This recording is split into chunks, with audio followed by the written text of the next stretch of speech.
This is me Punesh Kumar Temre, and in today's class of design analysis of algorithm, we have to go for the topic Bellman-Ford algorithm. So first we have to see the introduction to this algorithm. This algorithm is an algorithm for solving single source multiple destination shortest path problems.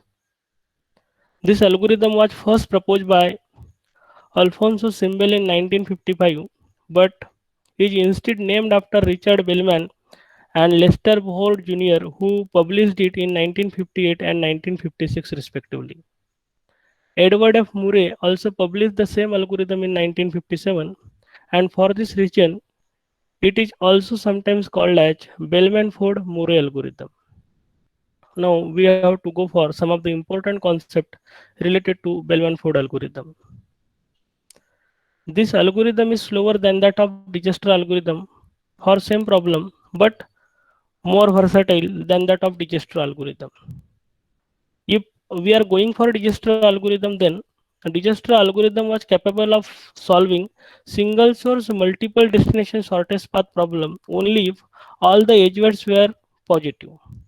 अगर हमारे graph में एक आध भी as wait ऐसा है जिसका wait negative है तो फिर डिजस्टर एल्गोरिदम कोई गारंटी नहीं देता था कि हमें शॉर्टेस्ट पाथ मिल सके. एंड दैट्स वाई अगर हम कह रहे हैं कि अगर हमारे पास कोई ग्राफ दिया हुआ है और single source multiple destination kind का अगर हमें कोई प्रॉब्लम सॉल्व करना है और सम ऑफ द एज वेट्स अगर हमारे पास नेगेटिव है तो ऐसे सिचुएशन में शॉर्टेस्ट पाथ फाइंड आउट करने के लिए गारंटीड एल्गोरिदम अगर हमारे पास कोई है तो that is what a Bellman Ford algorithm. And that's why Bellman Ford algorithm भले ही थोड़ा कॉम्प्लिकेटेड हो as compare to Dijkstra algorithm, but ये more generalise and more versatile है. क्यों? क्योंकि निगेटिव एज वेट्स हमारे ग्राफ में होने के बावजूद शॉर्टेस्ट पाथ फाइंड आउट करने की कैपेबिलिटी एल्गोरिदम रखता है. Then we have to understand this concept with respect to one graph. तो here we have given one directed graph और इस डायरेक्टेड ग्राफ में आप देख सकते हैं कि हमारा सोर्स जो है वो है नोड ये और एज वेट्स जो है वो है 8, 6 एंड -3. तो इस पर्टिकुलर ग्राफ पे अगर हम डिजस्टर एल्गोरिथम अगर शॉर्टेस्ट पाथ फाइंड आउट करने के लिए लगाएंगे तो कोई गारंटी नहीं है कि शॉर्टेस्ट पाथ हमें मिले. और अगर हम चाहते हैं कि 100% गारंटीड एल्गोरिदम हमारे पास हो जो कि शॉर्टेस्ट पाथ कंप्यूट करा के दे सके तो then we have to go for the Bellman-Ford algorithm. Then we have second concept. If a graph contains a negative cycle, अब नेगेटिव साइकिल का मतलब क्या है? तो negative cycle is a cycle whose edges sum to a negative value that is reachable from the source, then this algorithm can not give correct answer. तो यहाँ पे हमें ये सेकंड फैक्ट समझना है या सेकंड कॉन्सेप्ट समझना है with respect to Bellman Ford algorithm. अगर हमारे पास कोई ग्राफ दिया हुआ है और उस ग्राफ में निगेटिव एजवर्ट साइकिल अगर एग्जिस्ट करता है जो कि सोर्स से स्टार्ट हो रहा हो तो ऐसे सिचुएशन में फिर bellman-Ford algorithm shortest path compute नहीं कर पाएगा. इसी चीज को हम ग्राफिकली समझते हैं. हमारे पास एक ग्राफ दिया हुआ है 3 नोड से एबीसी और कनेक्टिविटी इस तरीके से दिया हुआ है. हमारा सोर्स जो है वो है नोड ये और इस पर्टिकुलर ग्राफ में एजवेट्स की बात करेंगे तो एजवेट्स हमारे पास कुछ इस तरीके से है. अभी इस गिवन ग्राफ में साइकिल एग्जिस्ट करता है क्या? तो आप यहाँ देख सकते हैं A to B, B to C and C to A, इस तरह का ये साइकिल एग्जिस्ट करता है. एंड दैट्स व्हाई अगर हम देखेंगे ए बी सी एंड ए, इस पर्टिकुलर साइकिल का अगर हम एजीवेट कैलकुलेट करेंगे तो edge weight will be computed as 8 plus minus of 3 plus minus of 7 और इसको सॉल्व अगर करेंगे तो इट कम्स आउट -2. तो गिवन ग्राफ में हमारे पास एक साइकिल है ए बी सी ए जिसका की वेट है -2. तो किसी ग्राफ में अगर कोई साइकिल एग्जिस्ट करती है और अगर उस साइकिल का टोटल वेट अगर हम कैलकुलेट करते हैं तो टोटल वेट अगर एक निगेटिव वैल्यू है तो then that cycle is called as negative weight cycle. तो therefore a b c a, इस पर्टिकुलर साइकिल को हम नेगेटिव वेट साइकिल कहते हैं. और क्या इस साइकिल में सोर्स है क्या? यस, हमने स्टार्ट किया था सोर्स ये से. एंड दैट्स व्हाई कॉन्सेप्ट ये था कि अगर आपके ग्राफ में नेगेटिव साइकिल एग्जिस्ट करता है which is reachable from the source, then in such kind of graph Bellman-Ford algorithm cannot give the correct answer. Therefore given graph जो है जो कि यहाँ पे दिख रहा है, इस ग्राफ में अगर हम बेलमैन फोर्ड एल्गोरिथम अप्लाई करेंगे तो बेलमैन फोर्ड एल्गोरिदम अप्लाई करके शॉर्टेस्ट पाथ कंप्यूट हम नहीं कर सकते। Getting it? तो ये दोनों कॉन्सेप्ट्स हमें याद रखना है। पहला कॉन्सेप्ट ये है कि Bellman Ford algorithm negative edge weights वाले ग्राफ पे भी शॉर्टेस्ट पाथ फाइंड आउट कर सकता है, जो कि डिजस्ट्रा में पॉसिबल नहीं था। सेकंड, निगेटिव एज वेट्स के साथ भले ही हम शॉर्टेस्ट पाथ कंप्यूट कर सकते हैं, बट उस ग्राफ में सोर्स से स्टार्ट होने वाला निगेटिव एज वेट साइकिल नहीं होना चाहिए, जैसे कि अभी हमने इस पर्टिकुलर एग्जांपल में देखा था। तो we have to remember both the concepts. Now we have to go for the types of shortest path problems in a given graph. How many number of sources are there and how many number of destinations are there? Depending upon that, shortest path problems are categorized into four parts, और four parts या four types कुछ इस तरीके से: single source single destination, single source multiple destination, multiple source single destination and multiple source multiple destination.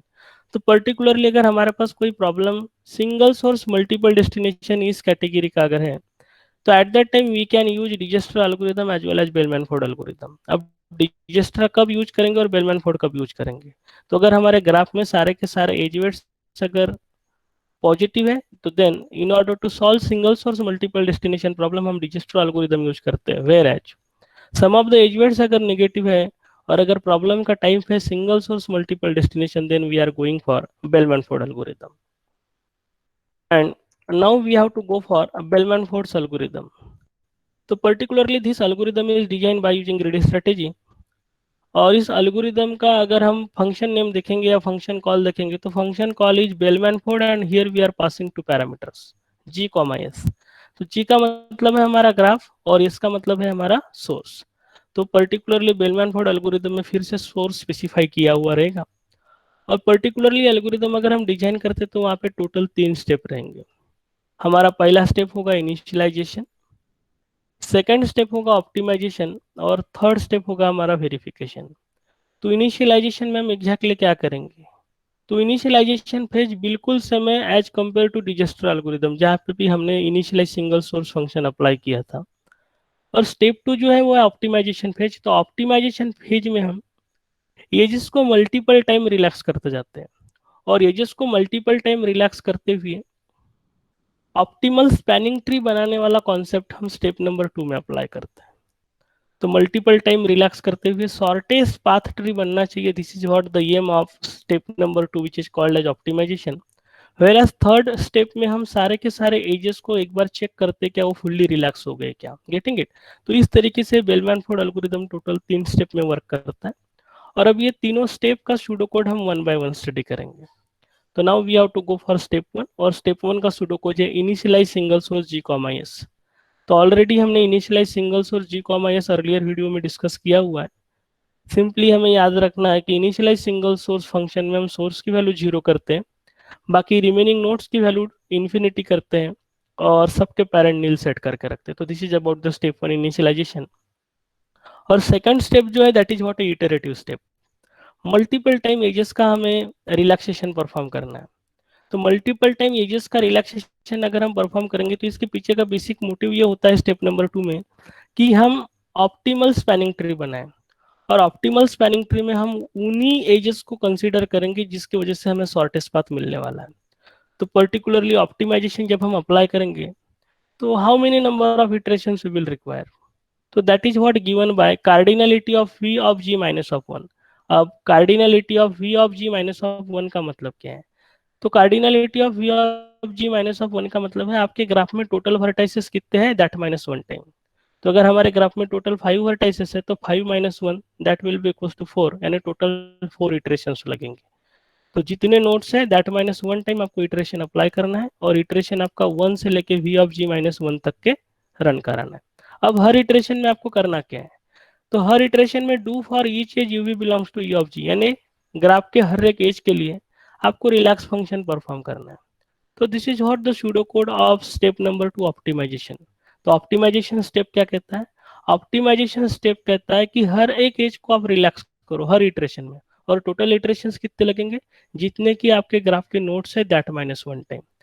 तो जब हम step number 2 perform करेंगे, यानी हर एक एज को मल्टीपल टाइम रिलैक्स करेंगे, तो अल्टीमेट आउटपुट हमारा जो रहेगा that will be a spanning tree which will consist of edges, जिसकी वजह से हमें शॉर्टेस्ट पाथ मिलेगा. And then we have step number 3.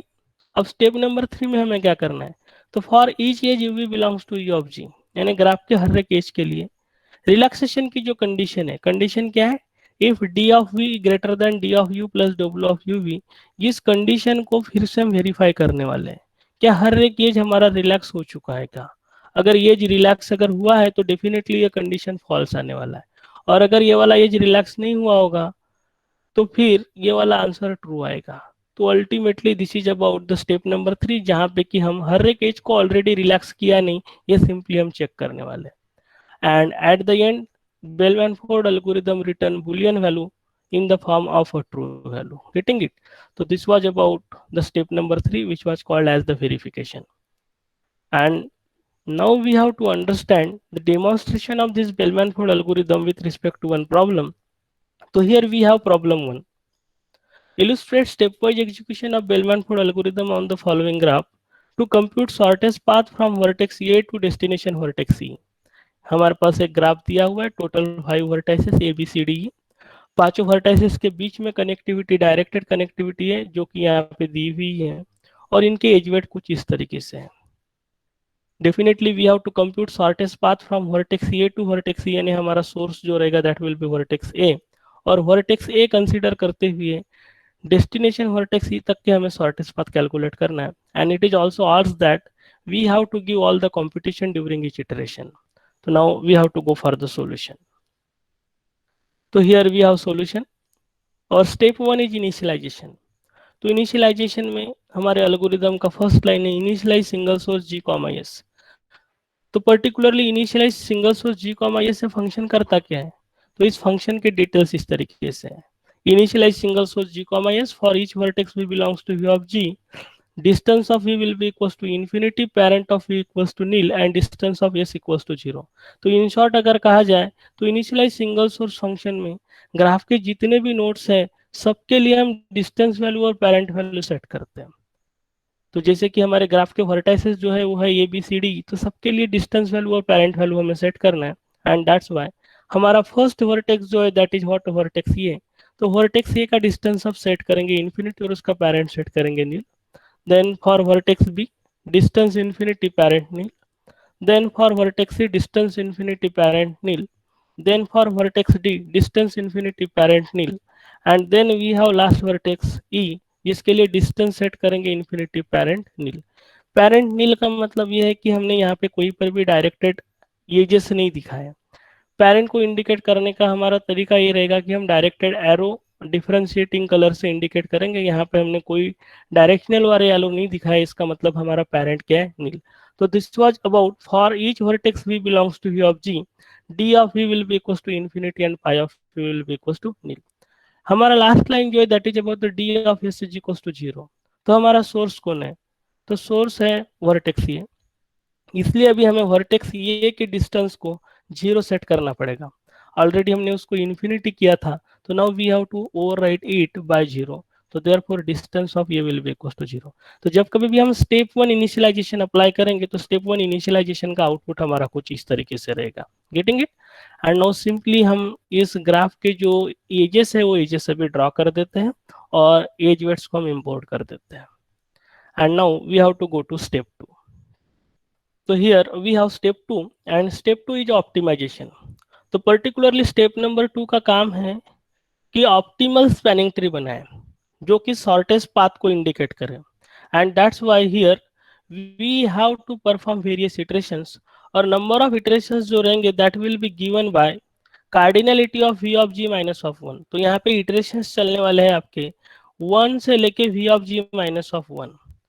तो पर्टिकुलरली v of g यानी how many number of vertices are there, cardinality of v of g. तो given graph में total vertices कितने आपके 5, तो v of g माइनस 1 का value हो जाएगा 4, इसलिए यहाँ पे टोटल 4 इटरेशंस चलेंगे. तो this is what the about number of iteration. Then हर इटरेशन में करना क्या है, तो do for each edge v belongs to e of g, यानी ग्राफ के हर एक एज के लिए हमें रिलैक्स फंक्शन अप्लाई करना है. तो सबसे पहले तो इटरेशंस कितने लगेंगे, तो जैसे कि हमने देखा टोटल नंबर ऑफ नोड्स है 5, तो यहाँ पे टोटल इटरेशंस कितने चलने वाले 4, इसलिए पहला इटरेशन जो चलेगा that will be for i is equals to 1, next iteration will be for i is equals to 2, then next for i is equals to 3 and last iteration will be for i is equals to 4। अब हर iteration में करना क्या है, तो हर iteration में आपको करना है do for each edge U V belongs to E of G, यानी ग्राफ के हर एक एज के लिए आपको रिलैक्सेशन परफॉर्म करना है। इसलिए इटरेशन 1 के लिए हम ग्राफ के जितने भी एजेस है हर एजेस को हम रिलैक्स करेंगे। अब एजेस को अगर रिलैक्स करना है तो एजेस का कोई पर्टिकुलर सीक्वेंस हमें फॉलो करना है क्या, तो आंसर है नो। आपको कोई पर्टिकुलर सीक्वेंस या पर्टिकुलर ऑर्डर फॉलो करने की जरूरत नहीं है। In iteration 1 you can take all the edges in random order, हाँ लेकिन ये कंस्टेंट यहाँ पे जरूर है, जिस पर्टिकुलर ऑर्डर को आपने इटरेशन 1 में फॉलो किया था same order you have to follow in all subsequent iteration. This is the only constant which we have to follow, and that's why step number 2 optimization perform करते वक्त iteration 1 में जो order हम follow करेंगे जिसका same order हम आगे चल के फॉलो करने वाले हैं। तो अभी एजेस को हम लिखेंगे कैसे, तो वन बाय वन सारे एजेस लिख लेते हैं, और एजेस लिखते वक्त हमारा तरीका ये है कि हम पहले एक वर्टेक्स लेंगे और उस वन वर्टेक्स से निकलने वाले सारे आउटगोइंग एजेस कंसीडर करेंगे। तो here we have to go for the order of edges. तो सबसे पहले हम लेते हैं वर्टेक्स ये, तो वर्टेक्स ये से आउटगोइंग एजेस कौन से हैं उनको अल्फाबेटिकली लिख लेते हैं। तो वर्टेक्स ये से आउटगोइंग एजेस अगर आप दिखोगे तो आपको दिखेगा A B, A D and A C, तो इनको अल्फाबेटिकली लिखते हैं। तो पहले आएगा ए बी, देन आएगा ए सी, देन आएगा A D, then we have to select vertex B.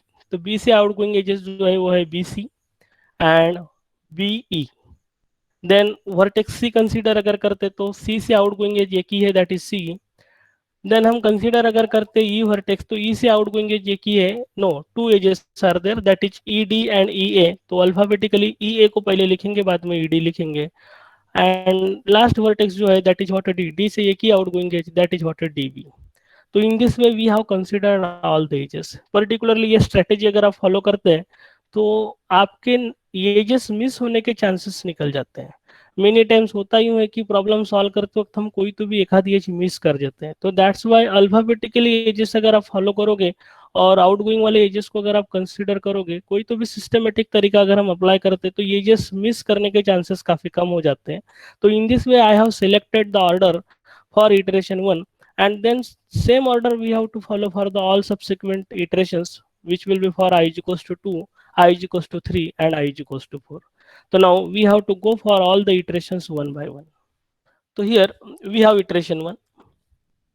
तो iteration 1 के लिए फिर से हमें सारे एजेस लेना है और हर एक एज को रिलैक्स करना है, और हर एक एज को रिलैक्स करते वक्त हम एजेस जो लेंगे वो एजेस का ऑर्डर हमने ऑलरेडी फिक्स किया था, एंड एज पर आवर ऑर्डर इज कंसर्न सबसे पहला एज जो है दैट इज ए बी। तो carefully look at the cursor, A B H को देखिए। अब ये बी एच के लिए हमें रिलैक्सेशन परफॉर्म करना है, तो ये बी एच के लिए रिलैक्सेशन परफॉर्म करते हुए सोर्स कौन है ए और डेस्टिनेशन कौन है बी, यानी यू की बात करेंगे तो U will become A and V will become B. तो ओनली रिलैक्सेशन का कॉन्सेप्ट क्या होता है, रिलैक्सेशन का कॉन्सेप्ट होता है क्या डेस्टिनेशन का डिस्टेंस सोर्स के डिस्टेंस एंड उस एज का वेट ये दोनों के एडिशन से ज्यादा है क्या, means whether distance of B is greater than distance of A plus W of A B, this condition we have to check. अगर ये कंडीशन ट्रू आ रहा होगा तो then we have to update the distance of B as well as parent of B. तो whether infinity is greater than 0 plus 3, answer है yes, and that's why here we have to update the distance of B. तो distance of B जब हम update करेंगे तो updated distance क्या होगा, distance of A plus W of A B that is nothing but 0 plus 3। तो relax का function code आप यहाँ पे देख सकते हैं, relax V W distance of V is greater than distance of you plus W of you V. ये वाला कंडीशन अगर सेटिस्फाई हो रहा होगा तो then we have to update the distance of V as well as parent of V. तो क्या infinity is greater than 0 plus 3 है क्या, यस। तो therefore here we have to update distance of B. तो इंफिनिटी से ये वाला distance आपका अपडेट हो जाएगा, और अपडेट करते वक्त इसको लिख देंगे हम 0 plus 3 will be equals to 3। And now we have to update the parent of B also. तो बी का पेरेंट जब हम अपडेट करेंगे तो ग्राफिकली हम इस तरीके से इंडिकेट करेंगे, हमने रेड कलर का एरो यहाँ पे दिया हुआ है, इसका मतलब ये है कि बी का डिस्टेंस जो है वो हो गया है 3 और बी का पेरेंट जो हो गया है वो है ये। तो this was about the edge A B. Then we have next edge A C. अब ये सी एच को आप देखो, ए टू सी, तो whether infinity is greater than that of 0 plus minus 4, तो yes infinity is greater, and that's why C का distance यहाँ पे आपको अपडेट करना पड़ेगा. तो रिलैक्स कंडीशन सक्सेसफुल रहेगा क्या? Yes. Therefore here we have to write yes, and then we have to update the distance of C by 0 plus minus 4, that will be equals to minus 4, और सी का parent अभी हम update कर देंगे और किसको बनाएंगे? ए को. तो ध्यान दीजिएगा यहाँ पे रेड कलर के जो एरो है वो इंडिकेट कर रहे हैं parent edges. Next, we have to go for the edge A to D. तो here is A, here we have A to D. तो destination का distance क्या है? Infinity. तो infinity is greater than 0 plus 3? Yes. And therefore, we have to write here yes. And after that, we have to update the distance of D. Infinity से हटा के उसको कितना लग देंगे? 0 plus 3 will be equals to 3. And we have to update the parent of D, जिसको कि हमने red color से indicate किया है. नेक्स्ट एज जो है that is about B C. अभी बी सी एज के लिए जाएंगे. तो बी सी एज कहाँ पे है? Here we have B and then here we have C. अब इस एज को देखो, डेस्टिनेशन कौन है? सी. तो सी का डिस्टेंस कितना है? -4. तो इधर -4 is greater than 7 plus 3. Answer है आपका नो, एंड दैट्स वाई यहाँ पे रिलैक्स कंडीशन सक्सेसफुल होगा क्या? No. Therefore here we have to write no. अगर रिलैक्स कंडीशन सक्सेसफुल नहीं हो रहा है तो then there is no need to update the parent as well as no need to update the distance. इसलिए अभी हम यहाँ पे कोई चेंजेस परफॉर्म नहीं करेंगे. We have to go for next edge. Next edge कौन सा है? बीई. तो अभी बी टू ई इस एज को कंसिडर करेंगे, बी टू ई. तो डेस्टिनेशन का डिस्टेंस कितना है? इन्फिनिटी. तो इधर infinity is greater than this 3+1. 3+1 से इन्फिनिटी ज्यादा है क्या? yes. And therefore here we have to write yes, and now we have to update the distance of e. तो e का डिस्टेंस जब हम अपडेट करेंगे कितना हो जाएगा? 3+1, that will be equals to 4. and next we have to update the parent of e. तो e का parent अभी हम अपडेट करेंगे, कौन बन जाएगा? b. तो in this way we have shown the parent of e. then we have to consider the next stage. अभी next stage है हमारा ce. यहाँ देख सकते हैं आप c to e. अभी इस चीज को कंसिडर करेंगे. Whether 4 is greater than -4 plus 6. अब -4 प्लस 6 कितना होगा? +2. तो +2 के मुकाबले 4 बड़ा है क्या? Yes. And therefore this particular edge will also get relaxed. इसलिए अभी हम यहाँ पे लिखेंगे yes, and distance of E को भी हम अपडेट कर देंगे, that will be equals to -4 plus 6 यानी हो जाएगा 2. देयरफॉर 4 कट करके हमने यहाँ पे लिख दिया 2. And now we have to update the distance of E. तो अभी ई का डिस्टेंस अपडेट कर दिया तो कौन हो जाएगा? सी. अब यहाँ पे ध्यान देने वाली एक बात है, किसी भी नोड का एक ही पेरेंट हो सकता है. अब अगर आप की ई को देखोगे तो ई के दो पेरेंट आपको दिख रहे होंगे, एक है बी और दूसरा है सी. शॉर्टेस्ट पाथ हमें कहाँ से मिला? वाया सी. क्यों? क्योंकि वाया बी जब हम पहले आ रहे थे तो डिस्टेंस था 4, लेकिन अभी हम वाया सी आ रहे तो डिस्टेंस कितना मिल रहा है? 2. तो शॉर्टेस्ट पाथ वाला जो पेरेंट है वही हमें प्रिजर्व करना है, अदरवाइज रिमेनिंग वाले को हटा देना है. तो पुराना वाला पेरेंट बी जो था, जिससे कि हमें लंबा रास्ता मिल रहा था, longest path मिल रहा था as compare to via C, and therefore we have to discard this parent. तो इस पेरेंट को हमने हटा दिया है, हमने यहाँ पे क्रॉस मार्क पुट करके रखा है. Getting it? Then next edge is E to A. अब ई टू ए इस एज की बात कर रहे हैं. Here we have E to A. तो 0 is greater than this 2+2? No. And that's why here relaxation will not be perform. तो relax condition यहाँ पे फेल रहेगा, इसलिए हमने लिखा है नो. नो है तो no need to update the distance, no need to update the parent. Then we have to go to next stage. Next stage जो है वो है हमारा ई टू डी. तो अभी हमें जाना है ई से डी. तो ई टू डी के लिए whether 3 is greater than 2 plus -5. तो 2 प्लस -5 का वैल्यू होगा -3, और -3 के मुकाबले 3 ग्रेटर है, तो रिलैक्स कंडीशन यहाँ पे सक्सेसफुल होगा, and that's why here we have to write yes. और हमें अपडेट करना है डिस्टेंस ऑफ डी. तो 3 हटा के यहाँ पे लिख देंगे -3. Also we have to update the parent of D. तो डी का पेरेंट अभी हमने बनाया ई. फिर से यहाँ पे सेम कंडीशन आ रही है. अभी डी के दो पेरेंट बन गए, हमें करंट वाला पेरेंट प्रिजर्व करके रखना है, पुराना वाला हटा देना है, जिसकी वजह से कि लॉन्गेस्ट पाथ मिल रहा था as compare to current one. Via E अगर आएंगे तो डिस्टेंस मिल रहा है -3, और वाया ए अगर आ रहे थे तो डिस्टेंस मिल रहा था +3. तो +3 लार्जर वैल्यू है, इसलिए अभी हमें ए को हटाना पड़ेगा, एंड दैट्स वाई उस पर्टिकुलर पेरेंटेज को हमने यहाँ पे डिस्कार्ड कर दिया. And now we have to go to last edge. Last edge is D B. अब डी बी एज के लिए b का डिस्टेंस कितना है? 3. तो वेदर 3 इज ग्रेटर देन -3 + 4. तो -3 प्लस 4 का वैल्यू कितना होगा +1। तो क्या +1 के मुकाबले 3 ग्रेटर है? Yes. And therefore relaxation condition यहाँ पे सक्सेसफुल रहेगा। Therefore we have to write yes. जैसे ही यस लिखा हमें डिस्टेंस अपडेट करना पड़ेगा। अपडेटेड डिस्टेंस कितना हो जाएगा? Distance of B will become -3 plus 4 that will be equals to 1। तो हमें 3 कट करके यहाँ पे लिखना है 1। Also we have to update the parent of B. अब बी का पेरेंट कौन बनेगा? डी। तो हमने बी का पेरेंट अभी डी को बना दिया। फिर से यहाँ पे सेम सिचुएशन आ रहा है, बी के दो दो पेरेंट बन रहे हैं। करंट पेरेंट जो है वो डी है, प्रीवियस पेरेंट जो है वो ये है। शॉर्टेस्ट पाथ किससे मिला हमको? डी से। इसलिए अभी हम ये वाले पेरेंट वाले एज को हटा देंगे, जिसको कि हमने यहाँ से क्रॉस मार्क पुटअप कर दिया। And therefore output after iteration 1 की अगर बात करेंगे तो output after iteration will be like this. तो this was about the iteration 1 of step 2 optimisation. Now we have to go to iteration 2। Now we have to go for iteration 2 and iteration 2 is for I is equals to 2। I is equals to 2 के लिए जाते वक्त फिर से हमें edges जो है उसी सेम ऑर्डर पे फॉलो करना है। तो सबसे पहला एज कौन सा है हमारा? A B. तो अभी हम ए बी एज की बात करेंगे। तो ये बी एज के लिए देखो, whether distance of B is greater than distance of A plus W of A B, यानी 1 is greater than 0 plus 3, no. And that's why यहाँ पे रिलैक्सेशन सक्सेसफुल नहीं होगा। अगर रिलैक्सेशन सक्सेसफुल नहीं है, no need to update the parent, no need to update the distance. Then we have to go for next edge, that is A C. अब A C H की बात करेंगे। तो whether -4 is greater than -4 plus 0, तो greater than वाली condition यहाँ पे fulfil नहीं हो रही, इक्वल कंडीशन आ रही। तो इक्वल भी नहीं चलता, we have to update the distance as well as parent only when if destination distance is greater as compared to addition of distance of source plus weight of source to destination। and that's why यहाँ पे relaxation condition successful नहीं होगा। therefore we have to write no over here। then we have to consider next as AD।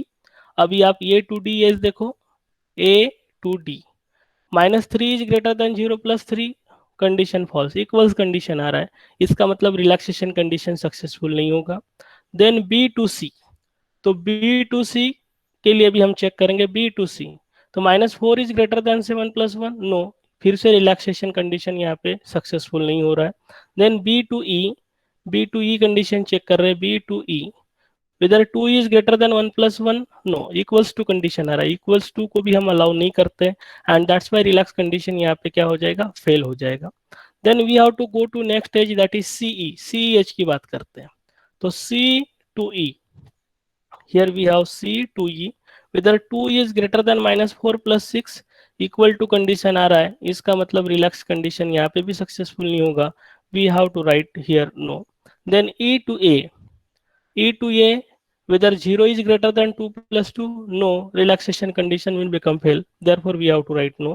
then E to D, E to D, -3 is greater than 2 plus -5 equals to condition आ रहा है, therefore relaxation condition successful नहीं होगा। and last is D to B। तो D to B में 1 is greater than 4 plus -3 equal to condition आ रहा है, इसका मतलब फिर से रिलैक्सेशन कंडीशन यहाँ पे सक्सेसफुल नहीं होगा। एंड दैट्स वाई जैसे कि कोई एज के लिए रिलैक्सेशन सक्सेसफुल नहीं हुआ है, तो no need to go for the updation of distance as well as parent. तो अभी आप पूरे इटरेशन 2 में देख सकते हैं, यहाँ पे कोई भी एज आपका रिलैक्स नहीं हुआ। इसका मतलब ये है कि इटरेशन 1 में ही आपका पूरा का पूरा ट्री यहाँ पे ऑप्टिमाइज हो चुका था। Once you will get all the no in a single column, एक कॉलम में पूरे के पूरे एजेस के लिए अगर नो मिल रहा है, इसका मतलब ये है कि you already got the optimize tree. Getting it? तो इसके आगे अगर हम इटरेशन 3 या इटरेशन 4 भी अगर हम अप्लाई करेंगे, तो फिर से हमें हर एज के लिए नो वैल्यू आने वाला है। और हर एज के लिए अगर नो वैल्यू आएगा, इसका मतलब हमारा पूरा का पूरा एजेस जो है वो ऑलरेडी हमारे ऑप्टिमाइज हो चुके हैं, ऐसा इसका मतलब है। तो आउटपुट आफ्टर इटरेशन 2 की अगर हम बात करेंगे, तो here we have the final output after iteration 2। And now we have to go to iteration 3। तो इटरेशन 3 के लिए अगर हम जाएंगे, तो इटरेशन 3 के लिए फिर से अगर आप एजेस के लिए चेक करते हैं ए बी एच, तो ये भी एज ऑलरेडी हमारा रिलैक्स हो चुका है, बट फिर भी हम एक बार चेक कर लेते हैं। 1 is greater than 0 plus 3, no. इसका मतलब रिलैक्सेशन ऑलरेडी हो चुका है, no need to further relax, and that's why यहाँ पे आपको लिखना पड़ेगा नो। ये सी एच के लिए आप वेरीफाई कर लो, A to C, -4 is greater than -4 plus 0 equals to condition आ रहा है, यहाँ पे, इसलिए आपको लिखना पड़ेगा नो। तो आपको केयरफुली सारे एजेस के लिए एक बार फिर से चेक करना है। You will get the no value for all the edges, and therefore after iteration 3 की अगर हम बात करेंगे तो आपका फाइनल आउटपुट कुछ इस तरीके से मिलेगा। तो जैसे कि मैंने पहले ही बोला था कि इटरेशन 1 में ही का पूरा ट्री ऑप्टिमाइज हो चुका है, इसलिए इटरेशन 2 में आपको सारे एजेस के लिए नो मिल रहा है, और इसके बाद के किसी भी इटरेशन के लिए अगर हम जाएंगे तो आपको यहाँ पे फिर से नो ही मिलने वाला है। Now we have to go to iteration 4। Iteration 4 में फिर से आपको i इज इक्वल टू 4 के लिए एक बार चेक करना पड़ेगा, जैसे कि आप ये भी एज के लिए यहाँ देख सकते हैं 1 is greater than 0 plus 3, answer रहेगा नो, एंड दैट्स वाई यहाँ पे नो आएगा। और सेम चीज सारे एजेस के साथ होने वाली है, एंड दैट्स वाई अगर हम पूरा इटरेशन 4 अप्लाई करते हैं और वेरीफाई अगर करते हैं तो पूरे के पूरे एजेस के लिए आफ्टर इटरेशन 4 अगर हम आउटपुट देखेंगे तो हमारा आउटपुट कुछ इस तरीके से रहेगा। Getting it? तो this was about the output after iteration 4 of step number 2 optimisation, and now we have to go to step 3। तो here we have step 3, and step 3 is about the verification. तो इस particular step में हम करते क्या है, तो इस पर्टिकुलर स्टेप में हमें हर एक एज के लिए रिलैक्सेशन कंडीशन चेक करना पड़ता है। क्या रिलैक्सेशन कंडीशन कहीं ट्रू तो नहीं आ रहा है? अब रिलैक्सेशन कंडीशन ट्रू कब आएगा? रिलैक्सेशन कंडीशन तब ट्रू आ सकता है जब गलती से आपका कोई एज रिलैक्स नहीं हुआ होगा। According to the Bellman Ford algorithm, अगर आपके पास n नंबर ऑफ नोड्स के साथ अगर ग्राफ दिया है तो n-1 इटरेशन में हर हाल में आपका ग्राफ जो है वो ऑप्टिमाइज हो जाना चाहिए। Getting it? तो अगर आपने सही तरीके से प्रॉब्लम सॉल्व किया है तो डेफिनेटली इस पर्टिकुलर स्टेप में कोई भी एज को फर्दर रिलैक्सेशन का कोई स्कोप नहीं रहेगा, and therefore distance of v greater than distance of u plus w of uv, ये कंडीशन हर हाल में आपको फॉल्स मिलनी चाहिए। Getting it? तो अभी हम वन बाय वन एजेस ले लेते हैं। अभी यहाँ पे एजेस लिखते वक्त सेम ऑर्डर फॉलो करना कोई जरूरी नहीं है, बट फिर भी हम यहाँ पे सेम ऑर्डर फॉलो करते हैं। तो ये वन बाय वन एजेस लेंगे और उनका वेरिफिकेशन स्टेटस चेक कर लेते हैं। We have to go for H A B. तो ये भी एज के लिए distance of we greater than distance of A plus W of you V, ये कंडीशन अगर चेक करते हैं तो 1 इज ग्रेटर देन 0 प्लस 3, ये कंडीशन आ रहा है false. Getting it? And that's why here we have putted false over here. Then we have to go for A C. Edge A C के लिए चेक कर लो, -4 is greater than 0 plus -4, condition equal आ रहा है, and that's why no need to perform the further relaxation condition over here, इसलिए यहाँ पे आएगा आपका false. Then we have to go for next edge A D. A D के लिए चेक करो, -3 is greater than 0 plus 3, false, therefore here we have false. Next edge is B to C. B to C के लिए check कर लो, B to C, -4 is greater than 7 plus 1, no, that's why here we have false. Next edge we have b to e। b to e के लिए check कर लो, 2 is greater than 1 plus 1, equal to condition आ रहा है, इसलिए फिर से फॉल्स आएगा। Next edge we have C E. C H के लिए चेक कर लेते हैं, -c to e h, here 2 is greater than -4 plus 6, equals to condition आ रहा है, and that's why once again we will get false over here. Then we have next edge edge E to A. E to A इस particular as के लिए check कर लेते हैं, इधर 0 is greater than 2 plus 2, false, therefore false will be there. Next edge we have E to D, -3 is greater than 2 plus -5, equals condition is there, and that's why we have false over here. And last stage we have b to d, whether 1 is greater than -3 plus 4, equal condition is there, therefore this particular condition will become false. तो अभी हम देखते हैं verification, क्या further scope of relaxation वहां पे था क्या? तो नहीं था, हर एक एज के लिए फर्दर स्कोप कैसा था? False, and therefore line number 8 of our algorithm will get executed, and finally we will return the boolean value true. So therefore, as all the edges are relaxed successfully, therefore finally it will return the boolean value true as a output. Therefore we have final solution. The final distance vector we have as a to a 0, a to b 1, a to c -4, a to d -3, and a to e 2. And therefore if we are going for the shortest path from vertex a to vertex e, so it will be computed as a to c and c to e. So here we have highlighted the shortest path by green color, and now we have to compute the cost of shortest path from A to E. The cost of shortest path from A to E is given by distance of E, and distance of E is 2, and therefore here the cost of shortest path from A to E will be equals to 2. So this was all about what exactly Bellman-Ford algorithm is and its demonstration. Thank you.